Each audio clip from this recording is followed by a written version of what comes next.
طب اللي احنا محتاجين نعمله ان انت تبدأ تقنع عقلك ببعض المعتقدات اللي تقدر بيها تواجه حياتك بشكل كويس. اوعى تفكر ان ربنا سبحانه وتعالى مش عالم بيك،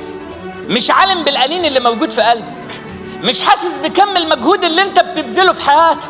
مش عالم بالضغوط اللي انت بتمر بيها، مش عالم بكل يوم صعب مر عليك وانت مستحمل عشان حاجة. لا، ربنا سبحانه وتعالى عالم بيك، عالم بالضغوط اللي عندك، عالم بالأنين اللي موجود في قلبك، عالم بواقعة الظلم اللي انت تعرضت بيها وما رضيتش ترد الظلم بالظلم، عالم باليوم اللي انت قفلت على نفسك فيه باب الأوضة بالليل وانت بتشتغل ومحدش كان شايفك بس ربنا مطلع عليك، عالم بالليلة اللي انت قفلت فيها على نفسك باب الأوضة وكنت بتبكي مخنوق وموجوع وعندك حاجات وما انتش عارف تعمل ايه، عالم بنيتك البيضة، نيتك واخلاصك وصدق نواياك، عالم بده وتبقى على يقين ان ربنا بيعوض البني ادم، وعوض ربنا عظيم قوي، يعوضك عن كل يوم صعب مر عليك في حياتك، يعوضك عن الضغوط اللي انت استحملتها واشتغلت على نفسك بشرف وصدق، يعوضك عن كم المجهود اللي انت بذلته وانت كان عندك ايمان وصدق انك هتعمل حاجه، يعوضك عن واقعة الظلم اللي انت ما رضيتش ترد بيها الظلم بالظلم عشان حرام، يعوضك عن الحاجه اللي جت قدامك